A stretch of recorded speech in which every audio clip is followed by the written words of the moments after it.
Il est le premier chef d'État libanais à être reçu à la Maison-Blanche depuis près de 20 ans. Joseph Aoun rencontre en ce moment même à la Maison-Blanche donc Donald Trump. Au menu des discussions, la reconstruction du pays, le désarmement du Hezbollah, mais aussi le retrait israélien du Sud-Liban. Rencontre qui a lieu justement au moment où l'armée libanaise entame un déploiement test dans une de ces zones du sud du pays, et jusqu'ici contrôlée par l'armée israélienne. On voit cela avec Christina Moleova. Ils ont fait leur apparition en fin de matinée. À quelques kilomètres au sud de Nabatieh, des blindés libanais ont été déployés ce mardi dans le village de Zaoutar el-Garbieh. Une reprise de contrôle délicate par Beyrouth après des mois d'occupation israélienne. L'unité d'ingénierie s'est rendue à Zaoutar el-Garbieh pour patrouiller dans la zone.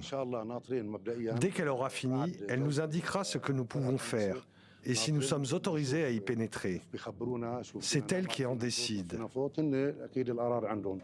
Ce déploiement se fait dans le cadre de l'accord cadre conclu en juin dernier entre le Liban et Israël, soutenu par les États-Unis. Celui-ci prévoit entre autres un retrait graduel des troupes israéliennes dans plusieurs zones dites pilotes, Zaoutar el-Garbieh, Froun et Gandourieh, proches du fleuve Litani et de la ligne jaune, la limite établie unilatéralement par Israël dans le sud du Liban en avril dernier. Dans ces trois localités, l'armée libanaise devra veiller au démantèlement des infrastructures militaires du Hezbollah et empêcher le retour du mouvement chiite. Le tout accompagné d'un mécanisme de supervision israélo-américain. Un plan dont les contours restent flous, car aucun calendrier pour l'évacuation des zones occupées, qui représentent environ 1/5 du territoire libanais, n'a été fixé pour le moment.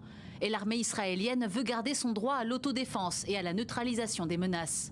Mais pour se déplacer du sud du Liban, c'est un premier pas vers un retour au calme. Si cette initiative profite aussi aux habitants du Sud et à leur retour chez eux, alors nous sommes assurément favorables au déploiement de l'armée. Ce que nous exigeons, c'est le retrait de l'armée israélienne du territoire libanais et la libération de toutes nos terres. Une mise en œuvre fragile. Mardi après-midi, l'armée libanaise a déclaré que des tirs d'artillerie israéliens ont ciblé ses unités à Zaoutar el-Garbieh. Israël a également procédé à des dynamitages dans plusieurs localités toutes proches. Et bonsoir Van Gerditchian, vous êtes journaliste à Lorient le Jour. Merci d'être l'invité de ce 64 minutes. Nous allons revenir tout d'abord sur cette rencontre entre Joseph Aoun et Donald Trump. Je le disais, 20 ans qu'un président libanais n'avait pas été reçu à la Maison-Blanche. Et cette première demande qui vient de nous parvenir par une dépêche à l'instant, le président du Liban qui exhorte Donald Trump à continuer à soutenir l'armée libanaise. C'est cela, Joseph Aoun est venu rechercher le soutien des États-Unis, selon vous?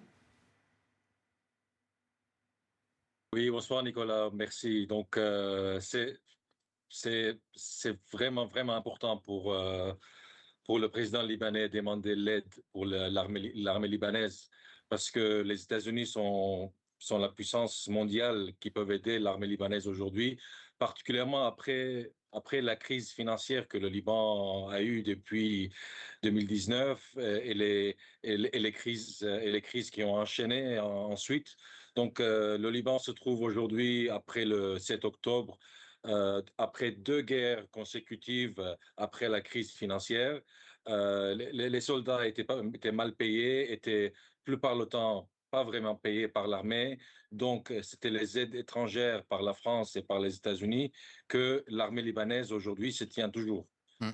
Van Gerditchian, cette déclaration de Joseph Aoun, elle est importante puisqu'elle s'inscrit, on vient de le voir dans le sujet de Christina Moleova, elle s'inscrit dans le retour de l'armée libanaise dans certaines zones donc, du pays, zones qui étaient jusque-là contrôlées par l'armée israélienne. Rappelez-nous, quel est justement l'objectif de ces zones pilotes? Alors, ces zones pilotes, je pense que pour comprendre ces zones pilotes, il faut comprendre ce qui s'est passé pendant la première guerre. Je veux dire, après 7 octobre. Après 7 octobre, quand le Hezbollah, pour la première fois en 2023, quand le Hezbollah a entré dans la guerre avec Israël le 8 octobre, la guerre est finie, c'est terminé par un accord en novembre 2024. C'était suite à une guerre intensive entre Hezbollah et l'Israël. Et là, à ce moment-là, il y avait un accord. Dans l'accord, l'accord, c'était que le Liban s'engage pour désarmer le Hezbollah dans les mois qui viennent. Et c'était ça, une des conditions de cessez-le-feu. La guerre, ça s'est arrêté avec ces conditions-là. Israël commence son retrait du Liban. En même temps, il y aura un désarmement de Hezbollah. Sauf que quelques mois plus tard, après des visites et des visites par des émissaires américains à Beyrouth et pour rencontrer le nouveau président Joseph Aoun, qui est aujourd'hui à Washington, et pour rencontrer aussi le premier ministre Nawaf Salam, qui ont été tous les deux ont promis que le gouvernement va prendre des mesures pour désarmer le Hezbollah. Alors, ce qui s'est passé, ce qu'on a découvert des mois après, c'est que il y avait un énorme décalage entre ce que le gouvernement savait ou avait cherché comme information par rapport à ces désarmements et la réalité sur le terrain, c'était que l'armée libanaise n'arrivait pas vraiment commencer effectivement en force désarmer le Hezbollah dans le sud du Liban. On ne parle même pas ailleurs dans d'autres endroits du pays.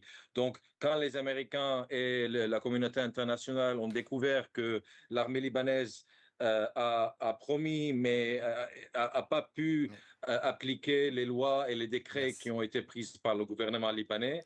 Donc, ils ont passé à la deuxième option aujourd'hui, après la Deuxième Guerre, qui est on ne demande pas à l'armée libanaise de faire l'impossible, on fait un compromis. Le compromis, c'est on fait une sorte que on essaye par région, village par village, ville après ville, pour savoir est-ce qu'il y a une capacité et surtout, le point plus important, c'est montrer s'il y a une volonté par l'armée libanaise et le gouvernement libanais pour faire ces zones pilotes un exemple pour dire à la communauté internationale qu'on veut désarmer Hezbollah. Merci beaucoup pour votre intervention, Van Megarditchian. Je rappelle que vous êtes journaliste à Lorient le Jour. Merci d'avoir été notre invité.